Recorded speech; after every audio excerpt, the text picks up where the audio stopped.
गुरुन्मिलितं येन तस्मै श्रीगुरुवे नमः। नमो महाबदन्याय कृष्ण प्रेम प्रदायते कृष्णाय कृष्ण चैतन्य नामने गौरतुषे नमः। हे कृष्ण करुणा सिंधु दीन बंधो जगतपते गोपेश गोपिका कांत राधा कांत नमोस्तुते। तप्त कांचन गौरांगी राधे वृंदावनेश्वरी वृषभानुसुते देवी प्रणमामि हरिप्रिये। तवैवास्मि न जीवामि त्वया बिना इति विज्ञाय राधे त्वं नय मां चरणान्तिकं। गुरुवे गौरचन्द्राय राधिकाय तदालय कृष्णाय कृष्णभक्ताय तद्भक्ताय नमो नमः। वाञ्छाकल्पतरुभ्यश्च कृपा सिन्धुभ्येव च पतितानां पावनेभ्यो वैष्णवेभ्यो नमो नमः। श्री कृष्ण चैतन्य प्रभु नित्यानंद श्री अद्वैत गदाधर शिवासादि श्री गौर भक्त वृंद। हरे कृष्ण कृष्ण कृष्ण हरे हरे हरे राम राम राम हरे हरे।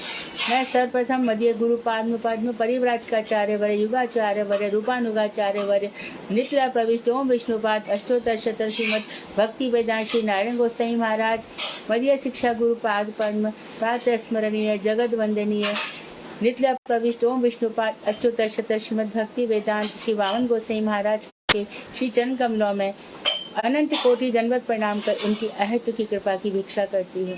मैं ग्रंथ राशि चतन शिक्षामृत तदीय रचयिता ओम विष्णुपाद सच्चिदानंद श्री भक्ति विनोद ठाकुर के श्री चरण कमलों में कोटि कोटि प्रणाम कर उनकी अहत की कृपा की प्रार्थना करती हूँ।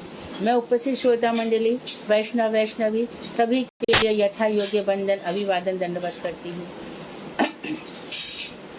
तो कल हमारा प्रसंग चल रहा था कि हम यदि कोई कर्म करते हैं और उसका उद्देश्य भक्ति नहीं है तो वो कर्म हमको फल देगा, सुख दुख इत्यादि दे करके कर्म खत्म हो जाएगा और हम कभी भी इस संसार से भव सागर से पार नहीं हो सकेंगे। जो संसार दावानल है, संसार में जो तीन ताप है दैहिक दैविक भौतिक, जो हमेशा हमेशा त्रस्त रहता है। कोई मनुष्य इस संसार में नहीं है जो इन तीनों तापों में से एक ताप से ग्रस्त ना हो। किसी को कुछ, कभी कोई चिंता लग जाएगी, कभी और कुछ नहीं तो बरसात आ जाएगी या बरसात नहीं भी आएगी या भूकंप आ जाएंगे, कुछ ना कुछ तो लगा ही रहेगा। तो दैविक भौतिक ताप से ग्रस्त रहता है मनुष्य, उसको मुक्ति नहीं होती है।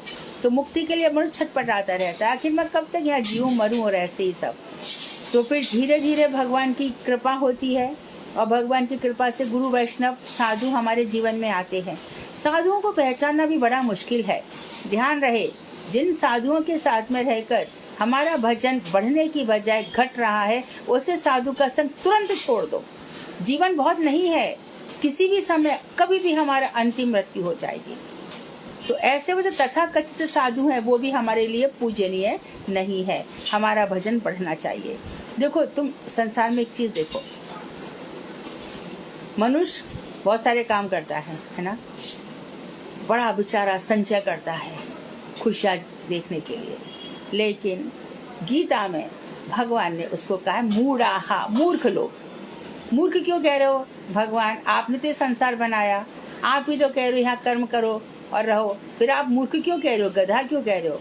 कि मैं इसलिए कह रहा हूँ कि जैसे गधा होता है, गधा को धोबी पाल लेता है, सुबह दोपहर शाम कपड़ा लद के जाता है और उस लाद के दिन भर मेहनत करता है। गधा दिन भर मेहनत करता है और एक शब्द भी बोलता नहीं है, कुछ भी कहता भी नहीं है। जिस घास को खाने के लिए वो इतनी मेहनत करता है, वो घास तो मेहनत ना करे तो भी मिल जाएगी। वो घास सर्वत्र बिखरी पड़ी है, लेकिन फिर भी धोबी के बंधन में है।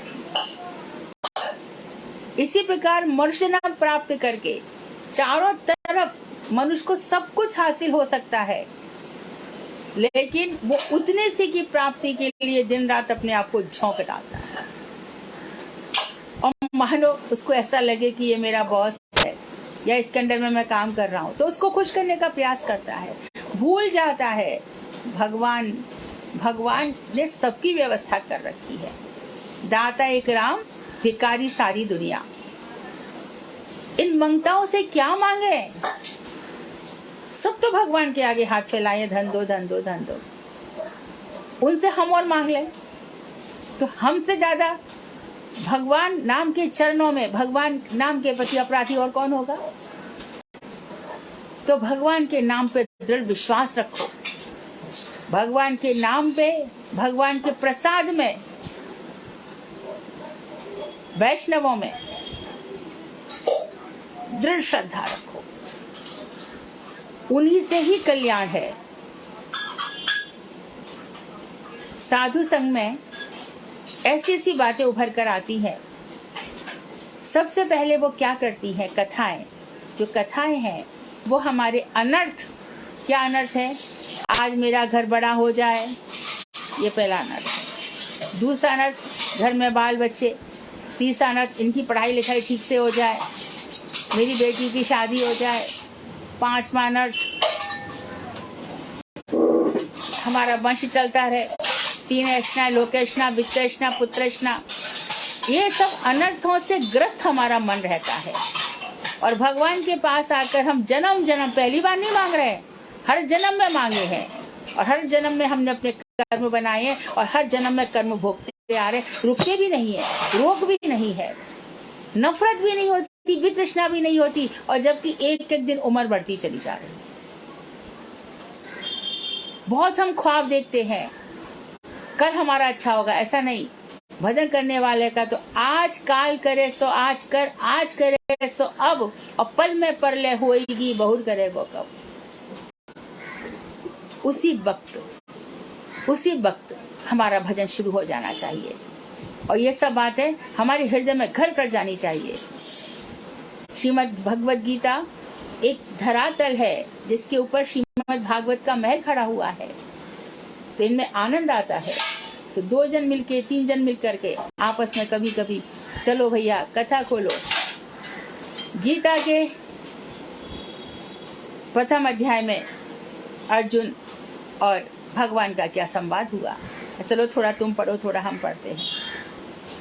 18वें अध्याय में भगवान ने जो माया के 3 गुणों की बात कही है, ये क्या है, चलो थोड़ा देखते हैं, चर्चा करते हैं। इस तरह से तो जीवन निकलता है सबका। अच्छा, भागवत खोलो। भागवत में बताया गया कि 100 कहानियां हैं, 100 पाठ्या। इनमें से खोलो, इनमें क्या कहानी बताई गई है। राजा रहुगण को जड़ भरत पालकी में ले जा रहे हैं। उस समय दोनों का क्या संवाद हुआ, इसकी चर्चा करते हैं।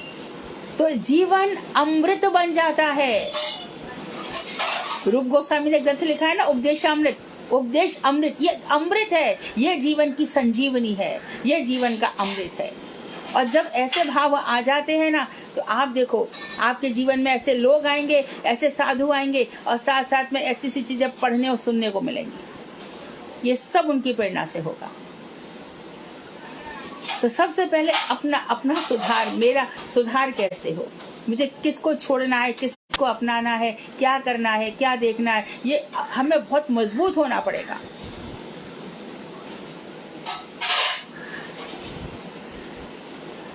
यहाँ पे कल बताया था कर्म, ज्ञान और योग, ये तीनों भक्ति से रहित है तो तीनों बेकार है।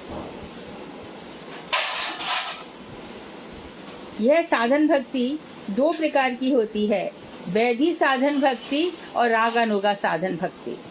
महाप्रभु, सब बात चैतन्य महाप्रभु श्री कृष्ण ने स्वयं महाप्रभु के रूप में आकर के हमें बताया। एक सीधी सी बात है भाई, कृष्ण को पाना है और कृष्ण की ही बात नहीं मानेंगे तो हमारा उद्धार है ही नहीं। जिनको पाना है वो खुद अपने मुख से अपनी बातें बता रहे हैं कि मुझे कैसे पाया जा सकता है और मेरे पास ही अनंत सुख है। ऊपर नीचे, अतल बितल, सुतल तलातल, रसातल पाताल, चले जाओ, कहीं भी सुख नहीं है। ऊपर चले जाओ, जनलोक, तपलोक, भू भुवा, महल लोक, कहीं भी सुख की आशा तक नहीं है, किधर भी। और सबसे बड़ी बात, प्रलय में आकर के सब कुछ जल के भस्म हो जाता है। जब प्रलय आती है ना, तो नीचे से शेषनाग ऐसी मोटी मोटी आग फेंकते हैं, ऊपर से सूर्य भी आग बरसा देता है। सब कुछ जल के भस्म हो जाता है, या फिर इतना पानी हो जाता है, इतना जल जल ही जल हो जाता है। तब मनु सबसे पहले अवतार होता है। मनु आते हैं, मनु के साथ श्रद्धा या इला का जन्म होता है। इन दोनों से सृष्टि चलती है। उत्तानपाद प्रियव्रत इनके पुत्र होते हैं। देवहूति इत्यादि बेटियां होती हैं। उत्तानपाद से फिर वंश चलता है, जिसकी 2 पत्नियां थी, सुनीति सुरुचि। इनसे ध्रुव होते हैं। प्रियव्रत तो जोश में आकर के सूर्य कहीं पर, ये क्या लोग भजन नहीं कर पाते, सूर्य अंधकार कर देता है, इस सूर्य को ही मैं हटा दूंगा। पृथ्वी के चारों तरफ रेखाएं परिखाएं खींच देते हैं। बड़े बड़े राजा और महेश, ये जो तप है ना, ये जो जोश है, ये सब मंत्रों में शक्तियां हैं। और हम लोग तो महामंत्र जप रहे हैं, फिर भी हम दीनहीन बने हुए हैं। फिर भी करुणा, किसी का दया, किसी की करुणा हमें चाहिए, क्यों? इन मंत्रों की शक्ति उनको पता है, आपको पता क्यों नहीं हो रही? कैसी घबराहट है फिर? वही तो है, घबराहट है हमारे अंदर, जो लालसाएं, वासनाएं, कामनाएं भरी पड़ी है, जिससे माया हट नहीं रही है। शरीर बस जो कुछ है स्थूलदर्शी, शरीर को ही लेकर है, आत्मा को लेकर के नहीं है। प्रलय हो जाती है, तब भगवान, मनु की संतान मनुष्य कहलाती है।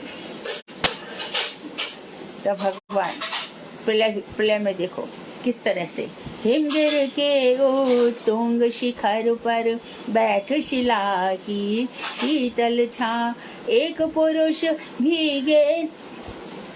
भीगे नैनों से देख रहा था प्रलय प्रभा। नीचे जल था, ऊपर हिम था, एक पवन था, एक सघन, एक तत्व की ही प्रधानता, कहो उसे जड़ या चेतन। हर कितना बढ़िया बढ़िया लिखा है उन्होंने। प्रलय हो जाती है और हम सबको लेकर के क्या करते हैं? ब्रह्मा जी सारे जीवों को लेकर के वेदांत उठाओ। वेदांत में प्रोसेस है, कहाँ जाते सारे जीव, उनको उठा करके कारण अर्णव से विष्णु के गर्भ में सब चला जाता है। और फिर भगवान की इच्छा होती है कि चलो सृष्टि करी जाए, कुछ मनोरंजन हो जाए।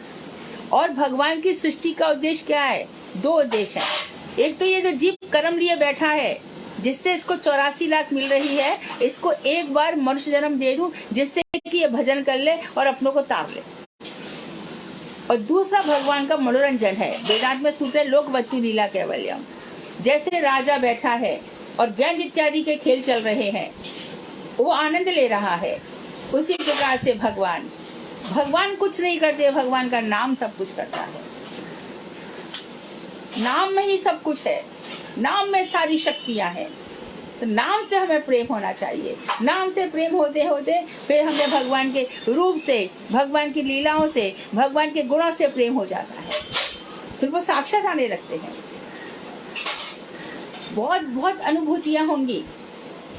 जैसे से आपका भजन बढ़ता चला जाएगा, संसार से आप सिमटते चले जाओगे, बहुत अनुभूतियां होंगी। अनुभूति संपन्न ही तो वक्ता होना चाहिए, और श्रोता भी अनुभूति संपन्न होना चाहिए। तो उन्हीं सब बातों को बता रहे महाप्रभु। वो भी किसको? सनातन गोस्वामी, जो कि लवंग मंजरी है, उनको कह रहे हैं एते साधन भक्ति एत द्वित प्रकार, एक वैधि भक्ति रागानुगा भक्ति आर। रागहीन जन भजे शास्त्र आज्ञाए, वैधि भक्ति बल तारे सर्व शास्त्र गाए। तो साधन भक्ति 2 प्रकार की है, एक वैधि भक्ति है, एक रागानुगा भक्ति है। जिनके अंदर अभी भगवान के प्रति प्रेम उदित नहीं हुआ है, वो शास्त्रों की आज्ञा है। शास्त्रों की आज्ञा देखो, शास्त्रों की थोड़ी आज्ञा तो हम सभी मानते हैं ना। शास्त्र कहते हैं ब्राह्म मुहूर्त में उठ जाओ, ये भजन का सुंदर मंगलमय समय है, सबसे बढ़िया अमृत वेला है। अमृत का त्याग कौन करता है? उठ जाओ, उठ करके सबसे पहले यदि तुमको शौच आदि की कोई समस्या नहीं है तो अपना नाम लेकर के बैठ जाओ, नाम लेकर के अपना भजन कर लो। 1.5 से पौने 2 घंटे में आपकी 16 माला हो जाती है। गुरु परंपरा को प्रणाम करो, सुबह उठते ही गुरु परंपरा को प्रणाम करो, वृंदावन के सप्त देवालय को प्रणाम करो, उनका स्मरण करके ध्यान कर करके राधा गोविंद देव जी की जय, राधा गोपीनाथ जी की जय, राधा रमन लाल जी की जय, राधा दामोदर जी की जय, राधा गोकुलानंद जी की जय, राधा मदन मोहन जी की जय, राधा श्याम सुंदर जी की जय, ऐसे करके गंगा देवी, यमुना देवी की जय, भक्ति देवी की जय। स्नान करो तब भी, मैं स्नान साधारण नहीं कर रही हूँ, हे गंगे, हे यमुने, हे नर्मदे, हे कावेरी, जल अस्मिन् सन्निधि कुरु, आप इस जल में आ जाइए। अपने आप को दिव्य बना के रखने का,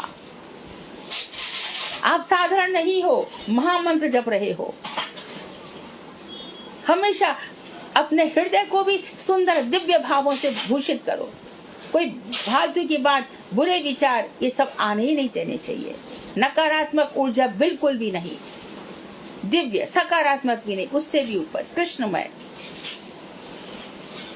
फिर अपने शरीर को सुंदर बनाओ, छोड़ दो झूठ, कपट, चोरी, दंभ, ये सब का त्याग कर दो, बड़ा सुंदर जीवन हो जाएगा। ग्रंथ की सेवा में, वैष्णव सेवा में और कथा श्रवण में तत्पर रहो। तो अब बता रहे हैं कि शास्त्र की आज्ञा है इस तरह से फिर एक आसन बैठकर भजन करो। वैदी भक्ति बल्ले तारे सर्व शास्त्र का है, सभी शास्त्रों में उसको वैदी भक्ति कहा गया है। अब बता रहे हैं कि वैदी भक्ति क्या होती है। जिस समय बद्ध जीव, बद्ध मतलब माया के 3 गुणों से बंधा हुआ जीव, अनेक अनेक इच्छाओं करने वाला जीव, अनेक प्रकार की लालसाओं को रखने वाला जीव, अनेक प्रकार से ठुकराया हुआ जीव, मान और अपमान में झूलता हुआ जीव, सम्मान की चाह में भटकता हुआ जीव, ये सब भटकाव है। कृष्णेतर विषयों में प्रगाढ़ अनुराग होता है, तो इनमें किसी में कृष्ण भक्ति नहीं है। मैं इतना सा भी कहूँ तो मेरा यशगान होना चाहिए। अरे मूर्ख, अब तक जिनका यशगान हुआ वो सब यहाँ से मर के चले गए, क्या रह गया और तू क्या पालेगा। तो कृष्णेतर विषयों में प्रगाढ़, उनका इन बद्ध जीव कृष्ण से प्रेम नहीं होता। कृष्ण से अलग जितनी भी संसारी वस्तु है, इसमें उसको बहुत अनुराग होता है, बहुत प्रेम होता है। उस समय उसका कृष्ण के प्रति अनुराग ना के बराबर होता है, प्रेम नहीं है भगवान श्री कृष्ण से। ऐसी दशा में कल्याणकारी जीव केवल शास्त्र की आज्ञा से कृष्ण का भजन करता है। शास्त्र में कहा गया तो डर कर, अरे कुछ हो ना जाए। उस समय सबसे ज्यादा डर तो उस समय लगता है उसको जब कोई मर के जा रहा है। राम नाम सत्य है। उज्जैन में महाकालेश्वर में भस्म आती है और भस्म भगवान शंकर पर चढ़ा दे जाते हैं। भगवान शंकर सोचते हैं जब ये मर रहा था तब बहुत से लोग कह रहे थे राम नाम सत्य है, राम नाम सत्य है। इसके कारण, मरे हुए के कारण, चलो इसी की भस्म में अपने अंग में लगा देता, मेरे राम नाम का इसमें है, राम नाम की ध्वनि है। तब लगता है,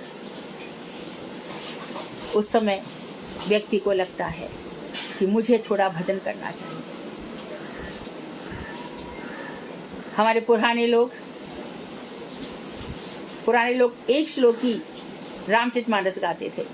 यद्यपि जो राम भद्राचार्य जी हैं, जो रामायणी हैं, वो कहते हैं कि ये श्लोक नहीं गाना चाहिए, लेकिन पुराने लोग गाते हैं, जैसे पूरी रामायण आ जाती है। आदौ राम तपोवनादिगमनम हत्वा मृग कांचनम वैदेही हरणम जटायु मरणम सुग्रीव संभाषणम बाली निग्रहम समुद्रतरणम लंकापुरी दहनम पश्चात रावण कुंभकर्णम हन्नम इत्यादि रामायणम। अच्छा, और हमने देखा, बताना इसलिए जरूरी है कि जब मेरे पिताजी स्नान करते थे तब पूरा गीता का 5वां अध्याय गाते थे। उसी समय में बचपन में याद हो गया था। कोई दिन 12वां अध्याय और कोई दिन 5वां अध्याय। और पिताजी नहा रहे, एवं सतत युक्ता ये भक्तास्ताम पर्युपासते। तो इस तरह से आप घर में गाओ, आपके बच्चे गाए, बैठ के ये सब चर्चा करो। शाम के समय सबको आदत से पड़ जाए, इतना तो आना ही चाहिए। भगवान की जब भी बरहा द्वादशी आती भी, नरसिंह चतुर्दशी आएगी, श्री राम नवमी गई, आराम से श्री रामचंद्र कृपालु भजु मन हरण भव भय दारुणम नव कंजलोचन कंज मुख पद कंजारुणम कंदर्प अगणित अमित छाव नव नील नीरद सुंदरम पट पीत मानहु तरित रुचि शुचि नौमि जनक सुतांबरम। हमेशा मुख से जब बोले जब मीठा बोले, कानों में अमृत घोले, ये हमारे कृष्ण भगवान श्री राम, इन्हीं की चर्चा करो। बात बात पे चर्चा आनी चाहिए। रामचंद्र जी का जन्म हो गया, अरे बाल काल में कैसी कैसी लीलाएं करी, ठुमक चलत रामचंद्र बाजत पैजनी, और कागभूषुंडी आ गए रामचंद्र जी के समय, आकर के काग के भाग कहा कहिए, हरि हाथ सो ले गयो माखन रोटी। भगवान श्री राम के हाथ से माखन रोटी ले गए आराम से, कितनी बढ़िया जिंदगी हो जाएगी। देखो मरना जीना तो लगा रहेगा, ये तो खेल है भगवान का। आज जो हमारे सामने है, मर के वो कहीं पर जन्म ले लिया, उसके लिए शोक मत करो। कहीं पे गया अपने कर्मों के वश में, हमारा उसका उतना ही साथ था, उतना ही साथ था, इसके अधिक साथ नहीं है। अब अपनी चिंता करो। जीवन बहुत सुंदर है, सत्य पर आधारित हो। सत्य कौन है? भगवान, बाकी सब तो नश्वर है। तो कृष्ण के प्रति अपने से प्रेम नहीं उठता, अपने पे ही बस। अब मेरे मन में ये आया, अरे तेरा मन कहाँ से आ गया? लाखों करोड़ों जन्मों से इस मन में जाने क्या क्या भरा पड़ा है। तेरे मन से मुझे क्या करना है? मेरे मन में आगे मैं ऐसा करूं, तेरे मन को तू भाग। मेरा मन का मालिक मैं हूं। I am the master of my fate, I am the captain of my soul. मेरे मन का मालिक। मेरा मन कैसा होगा? भजन के अभ्यास से जो गुरु वैष्णव मुझे प्रेरणा देंगे, उस प्रेरणा से प्रेरित मेरा मन है। ये किसी का गुलाम नहीं है। जिस दिन आप अपने आप को समझ जाओगे, किसी के बाप की ताकत नहीं है जो तुमको झुका दे। और ये शक्ति कहाँ से आनी चाहिए? नाम के चितवत से, गलत कामों के लिए नहीं। गलत काम के तो भगवान ऐसी सजा देंगे, माया देवी ऐसा दंड देगी कि कभी उबर नहीं पाओगे, कभी गलत काम के लिए नहीं। ऐसी दशा में कल्याणकामी जीव केवल, लाइट खोल दो, केवल शास्त्र की आज्ञा से कृष्ण का भजन करता है। तो ऐसी दशा में कल्याणकारी जीव जो अपना कल्याण चाहता है, शास्त्र की आज्ञा मिलती है और कृष्ण का भजन करता है। यह भजन ही वैध, वैध मतलब आज्ञा, लीगली, लीगल, कानूनी है। ये प्रेम नहीं है। कानून से डर के सब काम करते हैं ना, ऐसी वैदी भक्ति। इसमें ना कृष्ण को आनंद है ना अपने को आनंद है। शास्त्र के शासन वाक्य को विधि मानकर, विधि लॉ, जिन विधि निषेधों को डू दिस डोंट डू, आप ये कीजिए और ये मत कीजिए, निषेधों को देखकर जीव कार्य करते हैं। उसी से उनका प्राथमिक शुभ उदय होता है। लेकिन ये स्टार्टिंग है, ये बहुत ऑस्पिशियस, ये पावन शुरुआत है, पवित्र शुरुआत है। जीवन हमारा अच्छी शुरुआत कर रहा है। जीवन में कितने सारे डिफॉल्ट्स, कितने सारे प्रॉब्लम्स हैं। सोचो, बच्चा इसको स्कूल भेजना है, फिर बड़ा होगा सर्विस करना है, ये हजारों तरह की प्रॉब्लम्स हैं, कभी निकल नहीं सकता। लेकिन उनको साइड में रख करके भजन करना है। देह यात्रा चलानी है, शरीर यात्रा भी चलानी है। सुबह उठ करके शरीर को नहलाना पड़ता है, साफ रखना पड़ता है, ब्रश करना पड़ता है 2 बार, कोई बार 3 बार लोग ब्रश करते हैं। बालों को भी साफ करना पड़ता है।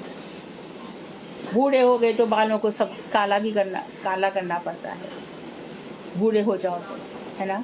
यानी जब भी बाल सफ़ेद आ गए वो सब भी चिंता करनी पड़ती है। मेरा अपीयरेंस कैसा है, मैं कैसे दिखूंगी, कपड़े भी, बहुत सारा काम करना पड़ता है। लेकिन सब भगवान को यदि रख के किया जाता है तो वो सारे काम भगवान की सेवा में ही हो जाते हैं। इसलिए श्रीमद् भागवत में कहा गया है कि आप शौच आदि भी कर रहे हो, वो भगवान की सेवा में है, क्योंकि मेरा शरीर यदि पवित्र हो जाएगा तो मैं भगवान का भजन अच्छे से कर पाऊंगा। और यदि ये शरीर किसी काम का नहीं रहा, उसकी मृत्यु हो गई तो बहुत अच्छा हुआ, अगला जन्म भजन तो होगा। इस शरीर से भजन कैसे करूं?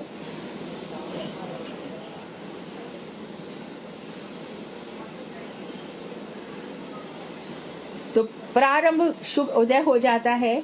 यही शास्त्र वचनों के प्रति, यहाँ शास्त्र वचनों के प्रति श्रद्धा ही इसका प्रवर्तक है।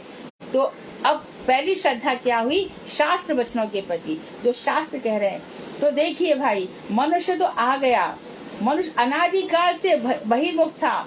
भगवान ने देखा कि ये अनादिकाल से सृष्टि नहीं हुई है, उसके पहले से ही भगवान से इसको प्रेम नहीं है। तो भगवान ने क्या कहा कि चलो भागवत रच दो, वेद रच दो, गीता बना दो, रामायण बना दो, महाभारत बना दो, देवी पुराण, कहीं कुछ तो करे, कहीं तो इसका पाप रुके। सारे दिन मन में इसके पाप ही पाप आता रहता है, आंखों में वासना लटकी रहती है, कभी तो शांत हो। तो भगवान ने शास्त्र बना दिए। तो जो श्रद्धा पहले कोमल होती है, अर्थात शुरू में कोई आकर के हमें भटका जाए तो कोमल श्रद्धा वाला क्या होगा? भटका दिया। आज तो अच्छी अच्छी बातें हो रही हैं, कल आके किसी ने कुछ और कह दिया, अरे कुछ नहीं है इन सब बातों में, क्या रखा है, हो गई श्रद्धा खत्म। तो जो श्रद्धा है, भरोसा, दृढ़ भरोसा इन चरणन कौरी। सूरदास जी यही कहते थे, इन चरणों का, गोपाल के चरणों का मुझे दृढ़ विश्वास है। सूरदास जी शुरू में बड़ा हमेशा अपराध बोध में ही रहते थे। मोह सम कौन कुटिल खल कामी, मेरे समान कोई दुष्ट नहीं होगा, मेरे समान कोई कुटिल और कामी नहीं होगा। जन्मांध थे, रात दिन भगवान के चिंतन में रहते थे। तो वल्लभाचार्य जी बोले, सूर्य क्या हमेशा रोता रहता है, ये सब करता रहेगा तो भगवान के गुणगान कब करेगा? तो फिर तो लीला स्मरण हो गई, उनके हृदय में स्फुरित हो गई और कर मैया मोरी मैंने माखन खाया, मैया मोए दाऊ बहुत खिंचायो, बूझत शाम कौन तू बोली। कितने सुंदर सुंदर पद लिखने लगे। तो ये सब लोग क्यों हमारी निगाह में नहीं आते? इन सब को हम लोग आदर्श क्यों नहीं मानते? किस तरह से महाप्रभु जी ने आकर के तो बताया कि भैया अपने जीवन को सजा लो, अपनी आत्मा को बिल्कुल पवित्र रखो, तुम मेरे पास ही आ जाओगे। क्यों नहीं हम कर पाते? आगे कह रहे हैं कि देखो, पहले श्रद्धा कोमल होती है, फिर थोड़ी मजबूत होती है, और उसके बाद अंत में जब उत्तम होती है तब वो फल सिद्धि प्रदान करती है। मध्यम अवस्था में भी फल नहीं मिलता। आज ये कर लिया, कल वो कर लिया। मथुरा में इतने सारे लोग भजन करेंगे और फिर पता चल कहाँ जा रही है माता जी? माता जी चर्चिका देवी जा रही है। श्रद्धा हिल गई ना, क्योंकि भगवान का भजन भी कामनाओं को लेकर के करते, कामना से मत करो। वो तो वो कर, कामना क्या की, उन्होंने हमको जन्म दे दिया, अभी जन्म के साथ उनको जो माँ बाप देने थे वो दे दिए, जो बहन भाई देने थे वो दे दिए, जो पुत्र पुत्री देने थे वो दे दिए। वो जो ये तो चलता ही रहेगा, चलता ही रहेगा। इन सब के बीच में, कांटों के बीच में कमल को खिलना है, कीचड़ में से कमल को ऊपर उठना है। सूर्य का ताप है, कमल कीचड़ में रहेगा तो खिलेगा, कीचड़ से कमल को निकाल दो तो रौंद दिया जाएगा। संसार में रहती कमल को खिलना है। पर संसार में रह करके ऊपर उठना, विरक्त होना है। कमल को कीचड़ तो चाहिए ही ना, जन्म तो इस संसार में ही मिलेगा और कहीं कहाँ जन्म हो गए बताओ। इसी संसार में आकर के पशुओं में हमें अंतर आ जाता है। आप कमल को कीचड़ से निकाल दो, फेंक दो, सूर्य कितना भी ताप देता रहे, कमल खिलेगा ही नहीं। तो संसार को छोड़ने की बात मत करो, यह संसार चलता ही रहेगा। इसमें से कितनी भी परिस्थितियां हैं, मैं एकदम इससे अलग हूं।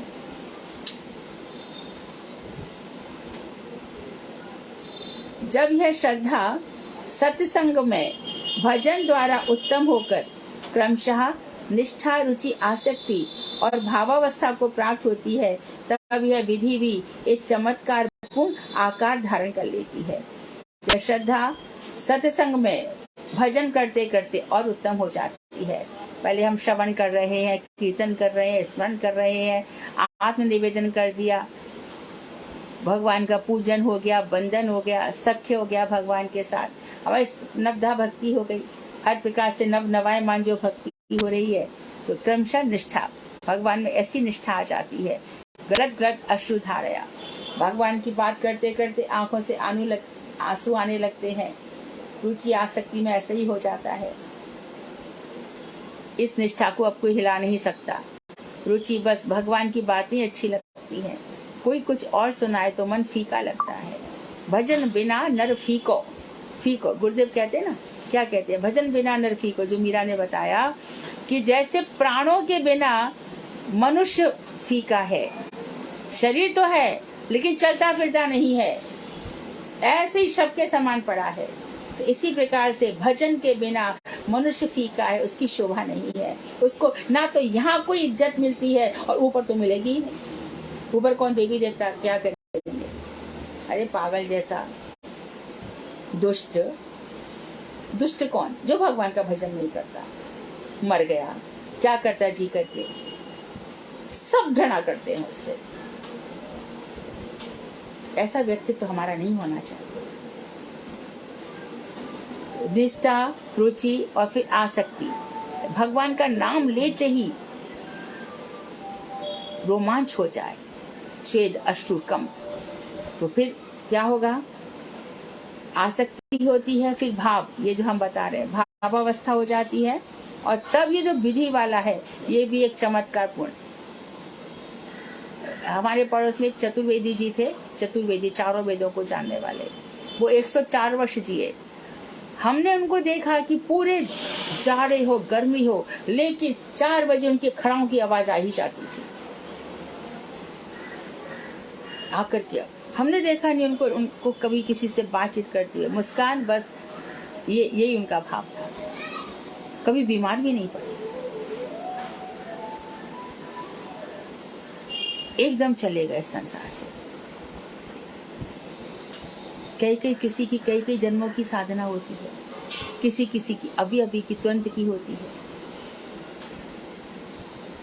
तो एक चमत्कारपूर्ण आकार हो जाता है। तब साधक यह जानने में समर्थ होता है कि एकमात्र कृष्ण ही सदा स्मरणीय है और उनका भूलना कदापि उचित नहीं है। बस नित्य निरंतर, है ना, कुछ भी काम करते रहो।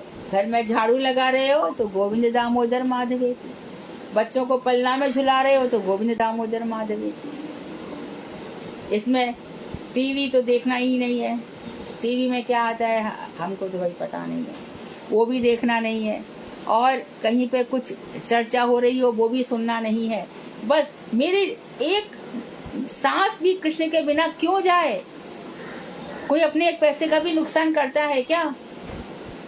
तो मैं भी अपने 1 मिनट का, जितनी भगवान ने मुझे सांसें दी है, मान लो 80 वर्ष दिए हैं, तो मैं 1 सेकंड भी बर्बाद क्यों करूं?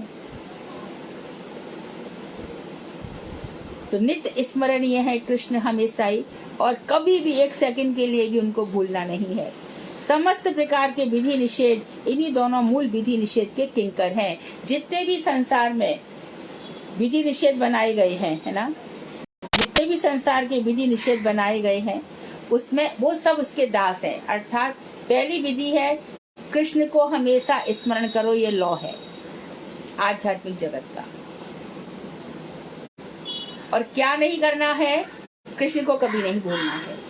तो बाकी जितनी भी आज्ञाएं हैं वो इन दोनों आज्ञाओं के अधीन है। बाकी जितनी भी आज्ञाएं हैं, कृष्ण से प्रेम करो, दैहिक दैविक भौतिक तापों से बचना है तो ऐसा करो, चोरी मत करो, झूठ मत बोलो, हिंसा मत करो, ये सब इन दो के अंतर्गत है। पहला क्या है, कृष्ण को कभी भूलो मत और कृष्ण को हमेशा याद करो। करना क्या है, कृष्ण को याद करना है। और क्या नहीं करना है, कृष्ण को कभी नहीं भूलना है। उस समय साधक भक्ति के साधन में विधि निषेधों के प्रति नियम आग्रह को छोड़कर अपने अधिकार के अनुसार किसी किसी विधि का परित्याग करता है और किसी किसी निषेध को ग्रहण करता जाता है। ये उन्होंने और बड़ी सुंदर बात कह दी कि जब साधक होता है तो अपने साधन में क्या करता है, कभी कभी उसके नियम आग्रह, मानो किसी ने नियम ले लिया कि जब कुछ भी हो जाए मैं रोज राधा कृपा कटाक्ष गाऊंगी, तो किसी दिन मन आ गया नहीं आज तो कुमकुमाक्त कांचनार्ज गाया जाए, नहीं आज तो ब्रह्म संगीता गाई जाए। तो अपने अधिकार के अनुसार कोई कोई विधि को छोड़ देता है। कभी कभी मानो भजन में ऐसा डूब गया, इतनी सारी, आज 24 माला हो गई, मैं तो 16 करने वाला था, अरे ये क्या, मेरा तो आने का समय निकल गया, नहीं कुछ भी नहीं निकला, अब करो आने। डूब गए तो डूब गए, आ गया कृष्ण का भाव। ऐसी लीला हो गई, ये क्या, ये तो भगवान को स्नान कराने का समय था ना। महाराज जी भजन करते करते जाना ही भूल गए ऑफिस में अपने में, महाराज जी दरोगा थे और आकर के कोई और उनके साइन कर रहा है। तो भगवान को हृदय चाहिए, हृदय। भगवान नियमों के बंधन में थोड़ी है। नियमों का बंधन होता तो शबरी का क्या होता, केवट भगवान को पार करा रहा है, निषाद भील जाति का, और केवट जो नाप से पार करा रहा है, तब तो कोई ब्राह्मण ही होना चाहिए। भगवान किसी नियम के बंधन में नहीं है, भावग्राही। भगवान भाव को ग्रहण करने वाले हैं। भक्त्या तुष्यति माधव, माधव नियमों से नहीं भक्ति से संतुष्ट होते हैं। कोई लोग नियम में बड़े तगड़े होते हैं और ऐसे महामूर्ख होते हैं कि बड़े बड़े वैष्णवों के पास भी चले जाते हैं, महाराज आपका आनिक हो गया क्या, महाराज आपकी मालाएं हो गई क्या। अरे तुम लोग नहीं जानते, वो पूरी रात सोई भी नहीं, पूरी रात कृष्ण विरह में तड़फ रहे थे और हमने आके उनसे ऐसा प्रश्न कर लिया। आज तो आखा तीज है, आपने क्या क्या किया महाराज। अरे वो उन चीजों से कितना ऊपर उठ गए, उनके पास क्यों पूछ रहे हो। गुरुदेव जब भाव में रहते, कितना उनकी आंखों से अविरल अश्रुधाराएं बहती थी। कौन से भावों में रहते थे। अब उनसे पूछा जाए, महाराज आपने कितनी माला करी, आपका 1 लाख नाम जप हो गया क्या, आप कब निकालते हो समय, कैसे करते हो। मुझसे एक ने पूछ लिया, अरे आप रात दिन ग्रंथ लिखते हो और आपके घर में गिरिराज जी बैठे हैं, इतने ठाकुर जी हैं, आप उनकी कैसे 5 बार आरती कर सकते हो, कैसे कर सकते हो। हजारों प्रश्न पूछ रहा है।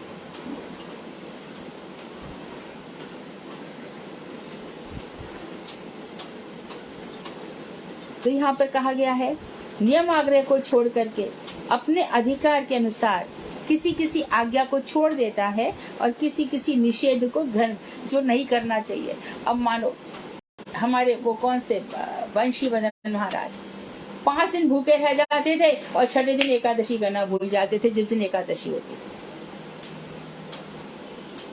तो क्या भगवान ने उनका अपराध लिया।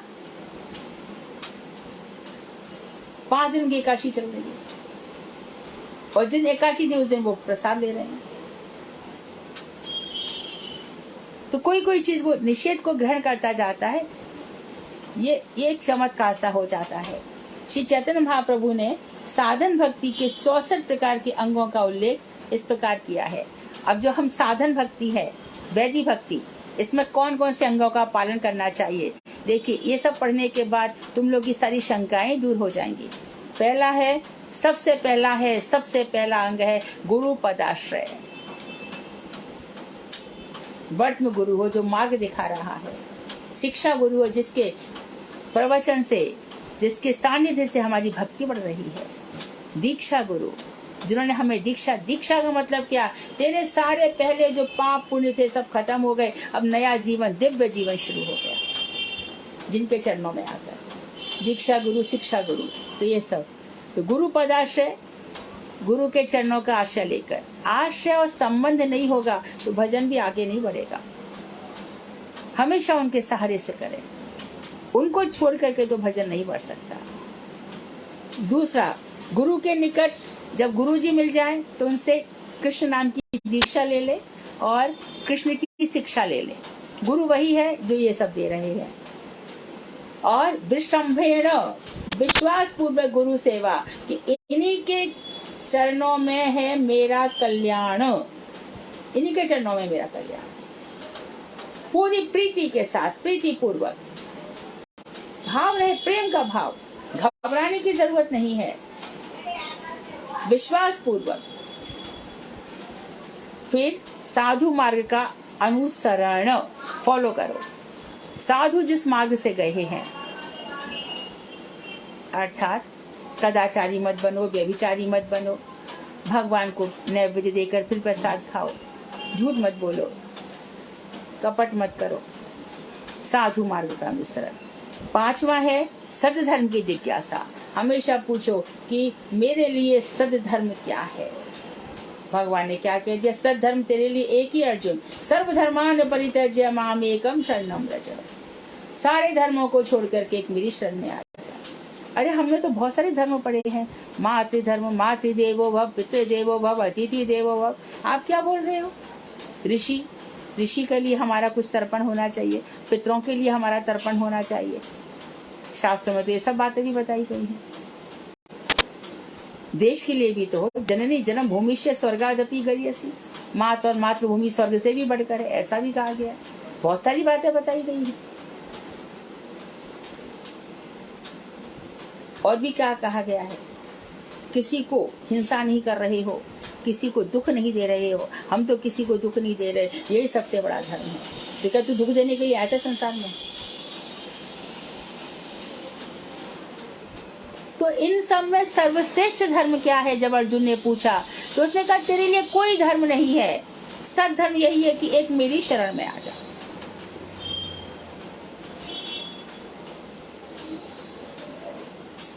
तो जो कर्तव्य के प्रति आसक्ति है, धर्म के प्रति आसक्ति है, वो सब छूट जाती है।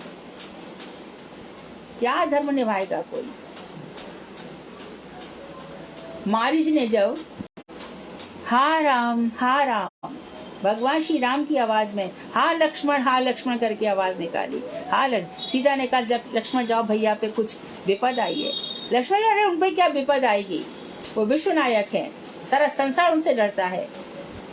और देखो ये धर्म की बात, सीता जी कह रही लक्ष्मण तुम्हारे मन में खोट आ गया है, तुम चाहते हो कि तुम्हारे भैया मर जाए और तुम मेरे से विवाह कर लो।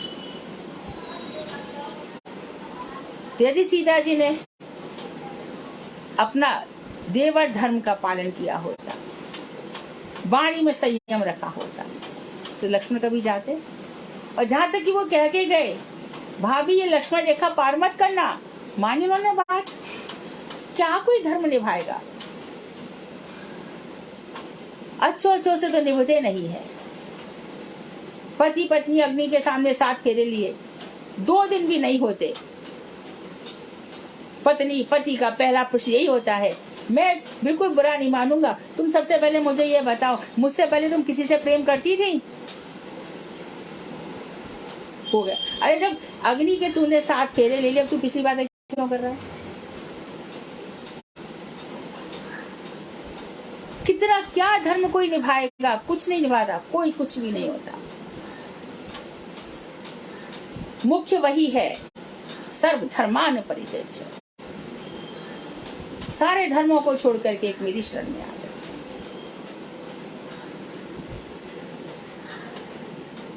हजारों उदाहरण से हमारा साहित्य भरा पड़ा है। जावाला का बेटा जावाली, सत्यकाम। जब ऋषि के पास गए, जा तू पता लगा के आ, तू किसका बेटा है। माँ के पास गया, माँ मेरे पिता का नाम बताओ। कि बेटा मैंने अपने यौवन में कई पुरुषों की सेवा की है, मैं नहीं जानता तू किसका बेटा है ना। आकर के यही बता दिया बृहदारण्यक उपनिषद। तो ऋषि बोले तू निश्चित रूप से ब्राह्मण का बेटा है, क्योंकि तू सत्यवादी है।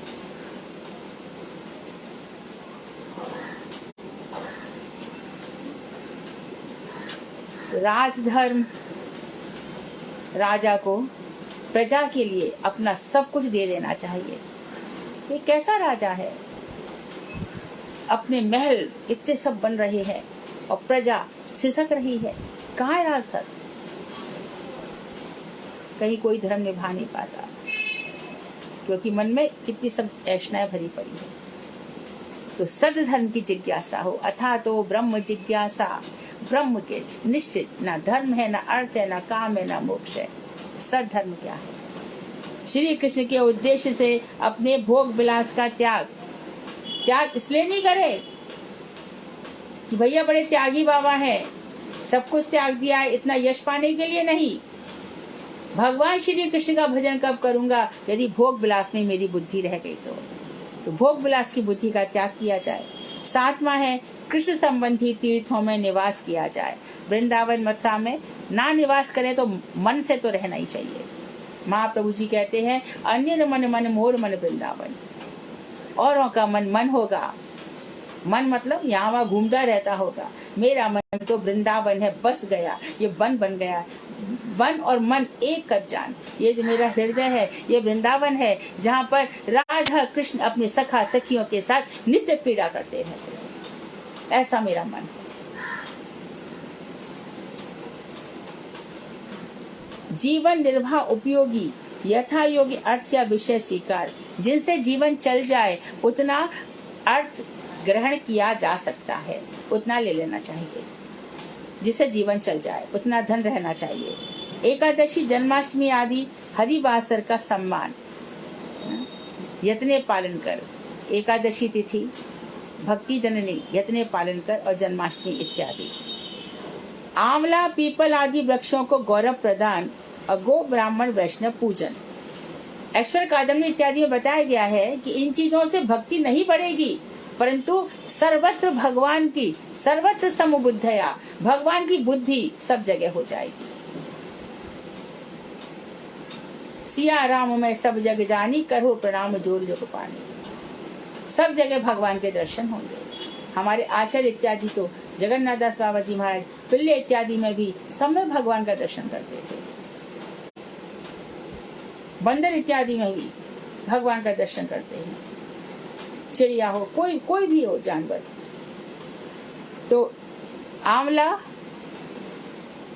पीपल सभी वृक्षों को गौरव प्रदान करें, सम्मान प्रदान करें, और गौ ब्राह्मण वैष्णवों का पूजन करें। गाय का, अभी मैं कल प्रभुपाद जी का आर्टिकल पढ़ा था कि भगवान श्री कृष्ण के समय जितनी गायें थी वो तपस्वी थे, तपस्वी गैया बनकर आए थे, जिनका भगवान दुग्धपान कर रहे थे। जो पद्मगंधा गाय थी, जिनके शरीर से कमल की खुशबू निकला करती थी। एक गाय छोड़ गए थे भगवान, बिहार वन में उसी का वंश चल रहा है। शायद गंगी नाम था उस गाय का, सफेद गाय प्राय करके। बिहार वन में राधे राधे बोलो तो सब गाय पीछे मुड़ के देखती है। तो तपस्वी थे, वो गाय बनकर आए थे।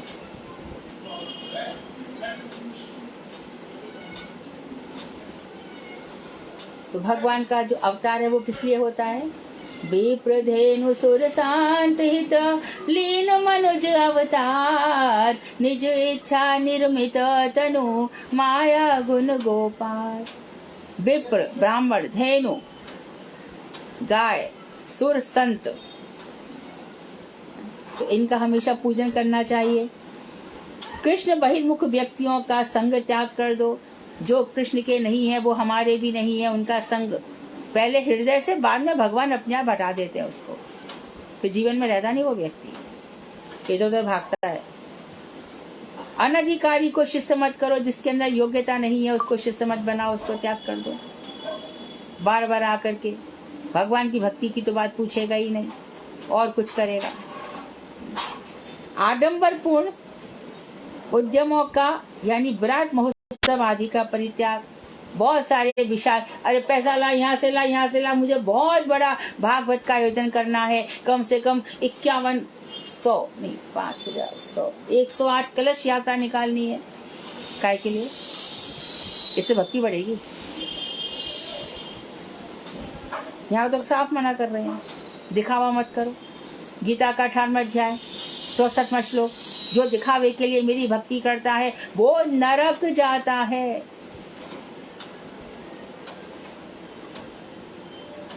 First thing is simplicity. बाण गुस्सी महाराज के कई लेखों में है सादा जीवन। क्यों लिखा है उन्होंने? इसी को देख के लिखा, शास्त्रों में कहा। जिन शास्त्रों को भगवान ने बनाया वही भगवान कह रहे आडंबर मत कर, दिखावा मत कर, दंभ मत कर। इसके लिए यहाँ से पैसा इकट्ठा करो, यहाँ से इकट्ठा करो, ये करो, वहां से इतना बड़ा बैंड आएगा, ये सब आएगा, क्या जरूरत है? उससे भक्ति बढ़ेगी। सुखदेव गोस्वामी ने यही किया था, परीक्षित राजा यही कर रहे थे। राजा परीक्षित ने रुक्मिणी विवाह में कितने नृत्य करवाए बताओ तो? कितने डांस हुए? बैठ के ध्यान से कथा नहीं सुनी जाती है।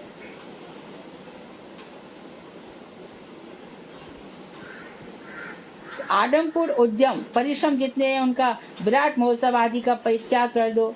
अनेकानेक ग्रंथों का पठन पाठन और व्याख्यावाद का परित्याग करो।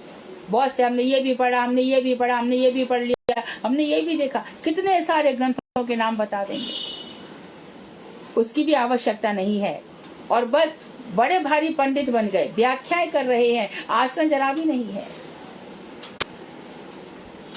और फिर जैसी मन आए कुटी नाटी का तर्क कुतर्क, अनेकों प्रकार का, बात कुछ और होगी कुछ और हो जाएगी, व्याख्या ऐसी कर देंगे। हानि और लाभ में संभाव रहना। हानि लाभ जीवन मरण यस अपयस विधिहात।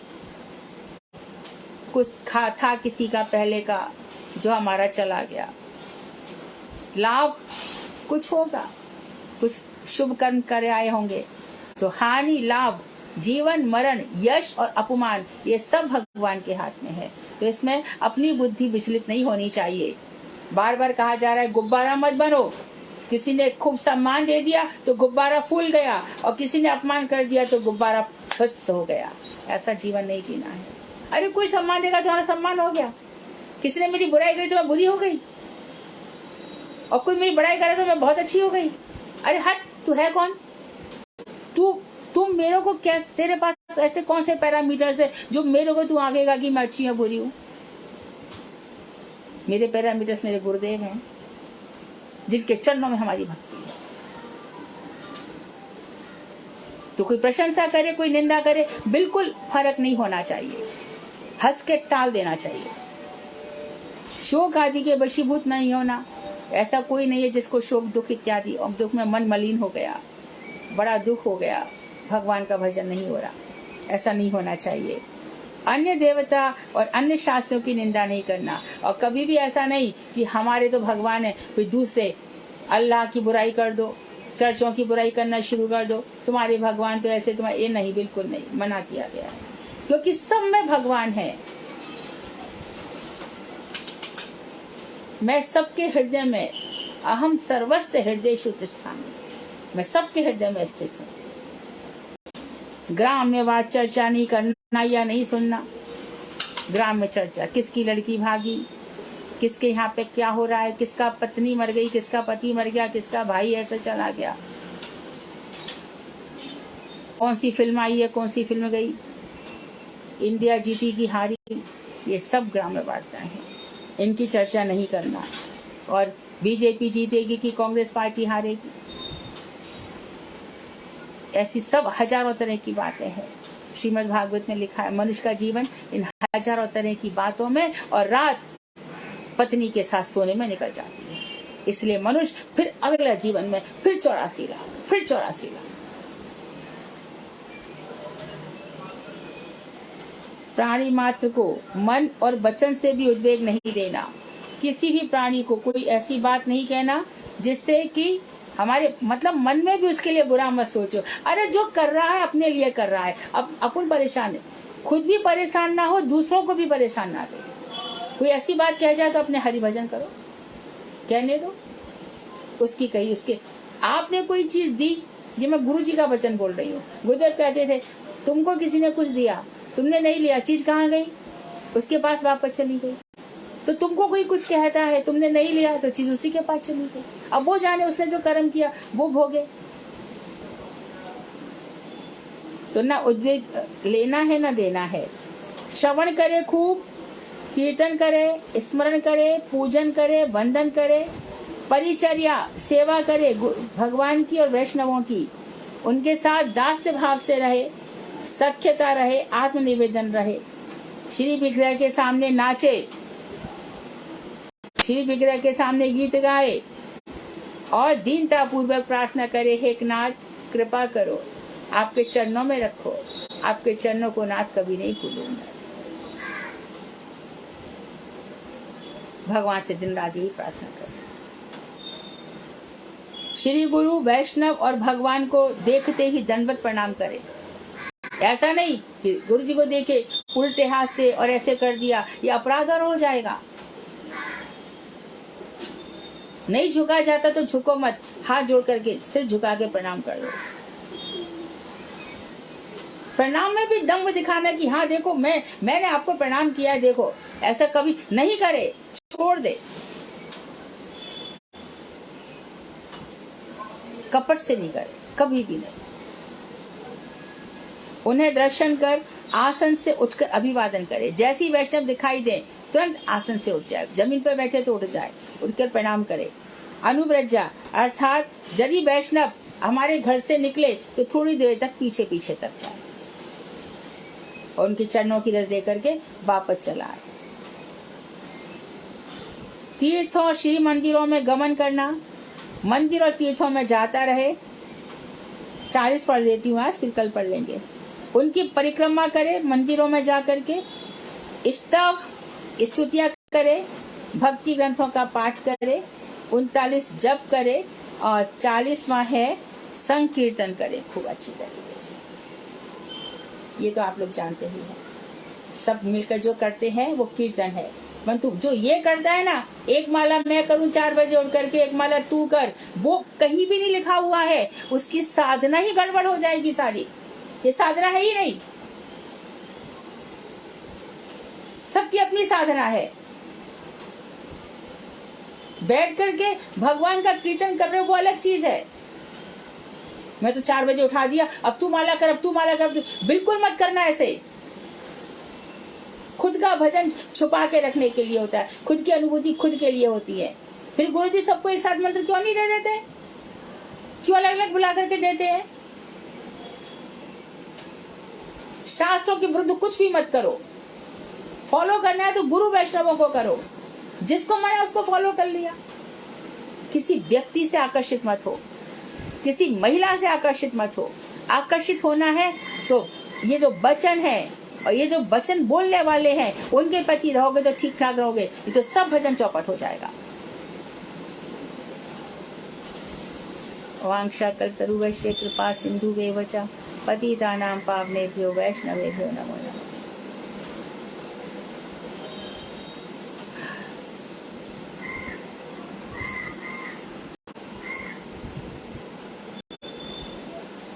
हरे कृष्णा दीदी, दंडवत प्रणाम। हाँ, हरे कृष्णा।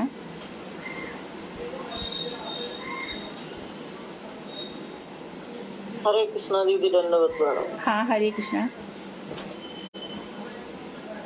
हरे कृष्णा, दंडवत प्रणाम दीदी। दंडवत प्रणाम, हरे कृष्णा। सबको दंडवत प्रणाम, हरे कृष्णा, हरे कृष्णा। हरे कृष्णा, हरे कृष्णा, हरे कृष्णा। दंडवत प्रणाम, हरे कृष्णा, हरे कृष्णा। दंडवत, सबको दंडवत, सबको दंडवत, हरे कृष्णा। हरे कृष्णा। अपना ध्यान रखना। हरे कृष्णा दीदी, दंडवत प्रणाम। हरे कृष्णा। क्या मैं तबीयत बहुत खराब थी। आपके बिना 15 दिन हम 8-10 दिन के क्लास नहीं है, बड़े उदास हो चालू गए थे। 15 दिन नहीं, 2 और 3, 5, 1 हफ्ता और 2 दिन, 8-9 दिन हुआ। हाँ, 8-9 दिन। हाँ तो दीदी हमें तो बहुत ज्यादा लगा, वो भी हमारे लिए तो ऐसा लगा, मुझे भी ऐसा लगा था कुछ खो ही गया। वो मुझे भी लगा कि रोज हमारा सत्संग होता था, रह गया। हाँ दीदी कैसा है आपका स्वास्थ्य? अभी ठीक है भाभी जी, अभी ठीक है। वो पता नहीं ऑल ऑफ सडन ऐसा कैसे हो गया मालूम नहीं, डॉक्टर्स को भी पता नहीं चला। क्या हुआ दीदी? अचानक बीपी बढ़ गया था, तो फिर एकदम घबराहट सी होने लगी, और डॉक्टर तो ऐसे होते ही है, फिर आईसीयू में डाल दिया, हजारों टेस्ट करवा डाले, ऐसे ही होता है। उनके तो चंगुल में एक बार चले जाओ तो फिर हाँ, फिर छोड़ते नहीं। सब कुछ करते हैं। हाँ अभी ठीक है दीदी? दीदी आप है ना अर्जुन की छाल का काढ़ा लिया करिए। अच्छा, अर्जुन की छाल आती है आयुर्वेदिक, उसको काढ़ा बना के उस पर लिखा है स्ट्रक्चर, उसको लिया करिए। बीपी के लिए, हार्ट के लिए, सब उसके लिए, ये सब उसके लिए। मैंने भी आज ही लिया है, तो मिला के तो रखा था, पर ये इसके लिए आप गूगल पे सर्च करिए, बहुत अच्छी चीज है। और एक गिलोय का लीजिए।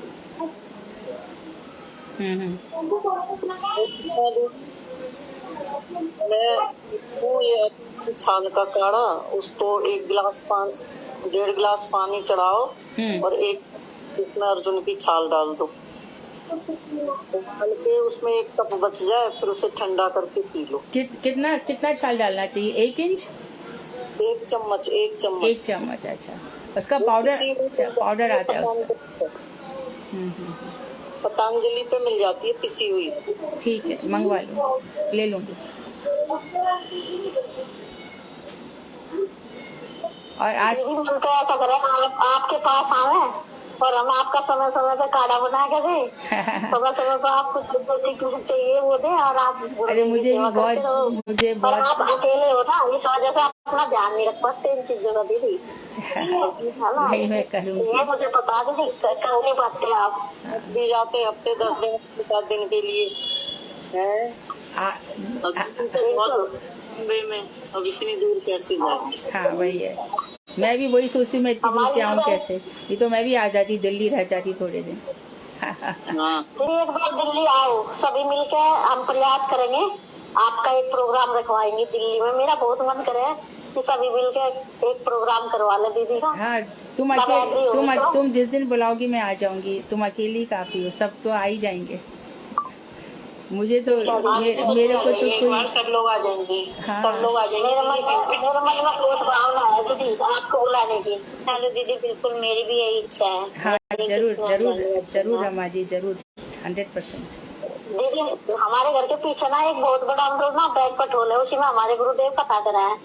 तो मैं कभी कभी सोचूंगी मेरी दीदी का प्रोग्राम भी इस बैंक्वेट हॉल में हो, बहुत सारे लोग आए और दीदी को सुने। पता नहीं मन में ऐसा हो जाएगा शालू, सब मन की भावनाएं पूरी जरूर होती हैं। बड़ी इच्छा है गुरुदेव से भी। बस उससे जब हमारी गुरुदेव की भागवत होगी तो मैं दीदी को बुलाऊंगी, जब एक बार दीदी को 1 हफ्ते की ये रखूंगी, ऐसे आपसे बात करती रहूँ। हाँ, हो जाएगा शालू, हो जाएगा। हाँ ठीक है दीदी। हरे कृष्णा दीदी। हरे कृष्णा, धन्यवाद। और कोई प्रश्न है? आज तो सब सीधी सी बात है। मैंने कहा था ना, आगे सब सीधा ही चलेगा और बहुत ज्ञान मिलेगा। दीदी आज का प्रश्न यही है कि आज जो हमारी भक्ति के 64 अंग है, हम अपने अंतःकरण में इन अंगों का पालन करने का वो करें। हाँ बिल्कुल, है ना, इनका अपने अंतःकरण में हम इन्हें ले जाए। हाँ, ये हमारे हृदय में बस जाने चाहिए। हाँ बिल्कुल, बस इनका ये बसने चाहिए हमारे 64 अंग में। हम इनका ध्यान रखने चाहिए कि हम हर अंग का पालन करते चले। हाँ बिल्कुल। हरे कृष्णा। हरे कृष्णा। वांक्षा कल्पतरुवश्च। हरे कृष्णा दीदी। हाँ दीदी, मैं ये पूछ रही थी, जैसे है ना, जैसे हम सुबह को मान लो रिकॉर्डिंग सुन रहे हैं या कथा सुन रहे हैं गुरुदेव की या कुछ, और उसमें हमें मतलब जैसे भगवान का अर्चन करने की याद करने की में हमें लेट हो गया तो दीदी फिर कोई अपराध नहीं है ना? नहीं, आज वही तो बताया। तुम कृष्ण का कुछ भी कर रहे हो, कोई ऐसे नियम लेके मत चलो। कोई भी काम कर सकते हो। हाँ, ठीक है दीदी। वांशाकल्पतरुवश्य कृपा सिन्धुवेव च पतितानां पावनेभ्यो वैष्णवेभ्यो नमो नमः। हरे कृष्णा दीदी। हरे कृष्णा।